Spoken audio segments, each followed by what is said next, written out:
सत साहेब साहेब गुरु तेरा ही आसरा। बच्चों, पहले एकाग्रस्त हो जाओ।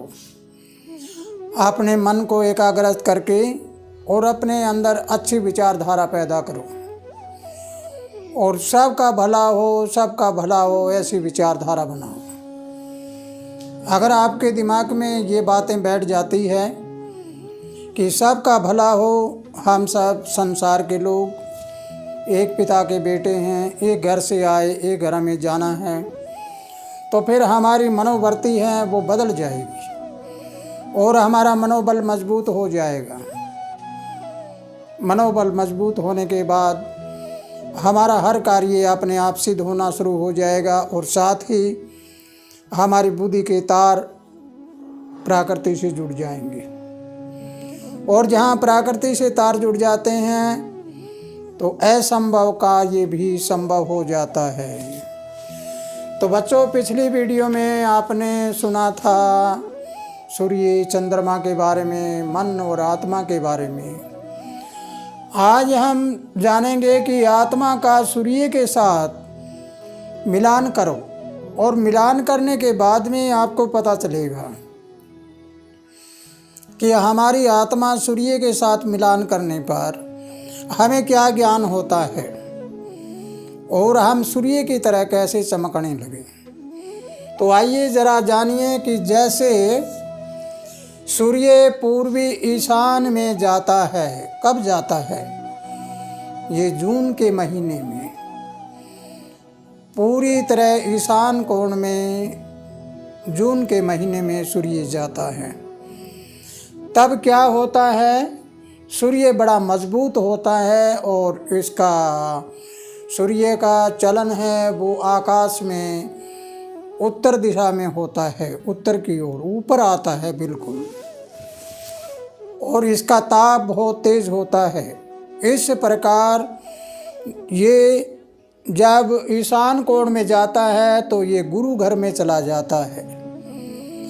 आपको पहले भी पढ़ाया है कि गुरु का यानी बृहस्पति का वासा कहाँ है। बृहस्पति ग्रह कौन सी दिशा में रहता है? ईशान कोण में रहता है। ईशान कोण में गुरु होता है। गुरु का मतलब ज्ञान। जब हमारी आत्मा ज्ञान की ओर बढ़ती है तो आत्मा कैसी होगी?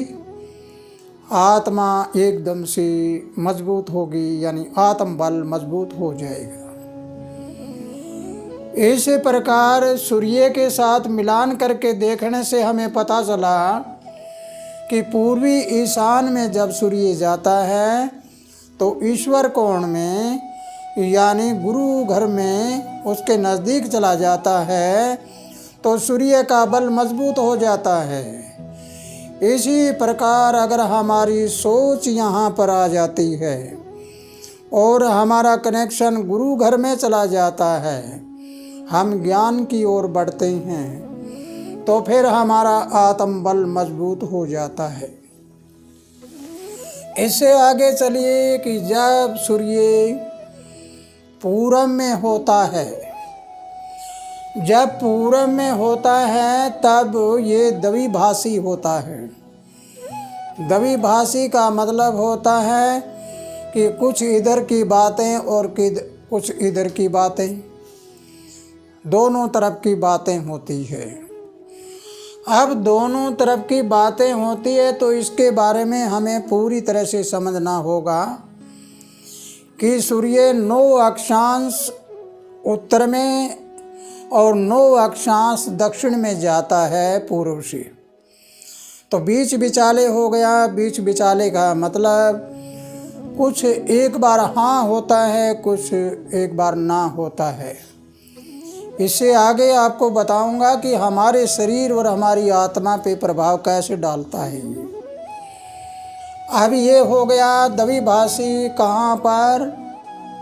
पूरब में। अब पूरब से जब आगे बढ़ता है सूर्य तो दक्षिण की ओर जाता है तो दक्षिणी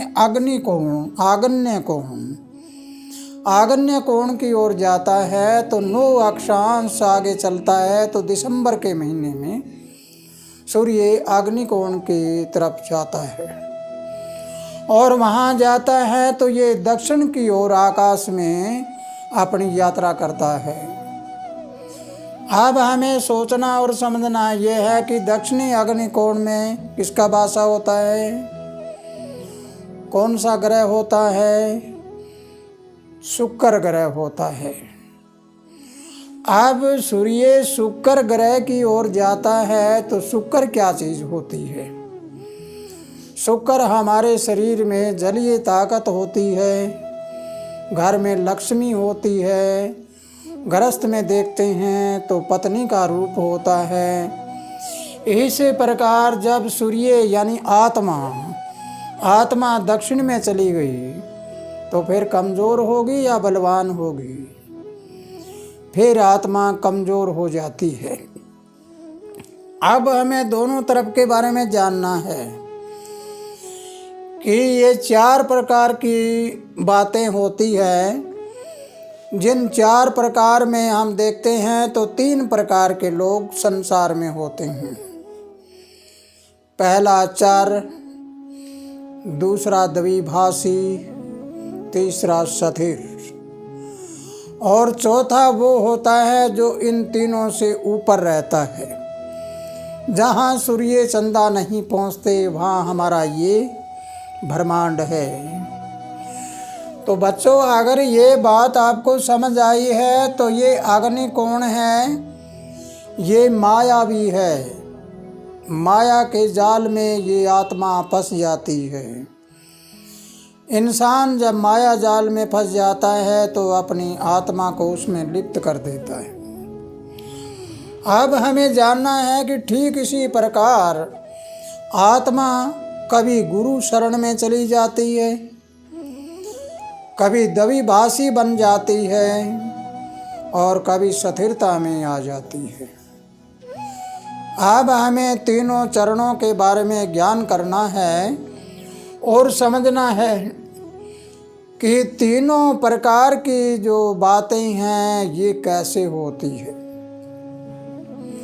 धरती सूर्य के चारों तरफ चक्कर लगाती है, चांद धरती के चारों तरफ चक्कर लगाता है, लेकिन अब इस संसार के जीवों के ऊपर कैसे असर डालते हैं। ये सारे के सारे पूरे ब्रह्मांड के ग्रह हमारे शरीर में हैं, सब सितारे हमारे अंदर है, सब तरह की ताकत हमारे अंदर है। जो इस पिंड में है वो इस ब्रह्मांड में है, इस ब्रह्मांड में है वो आकाश वाले ब्रह्मांड में है।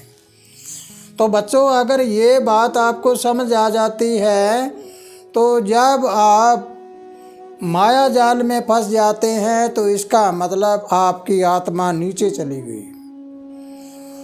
आत्मा जब नीचे उतर आती है तो आप माया जाल में फंस जाते हैं और वहाँ जाकर कर्म करना शुरू कर देते हैं। अब ये कर्म वाली बातें हैं, ये आपको अगली वीडियो में बताऊंगा। तब तक के लिए अगर ये वीडियो आपको पूरी समझ आई है तो इसको ज़्यादा से ज़्यादा शेयर करिए, लाइक करिए और अभी तक सब्सक्राइब नहीं किया है तो सब्सक्राइब भी करिए ताकि आपको हर बात का ज्ञान हो जाए। इसी के साथ खुशहाल रहो, आनंद करते रहो। सत साहिब।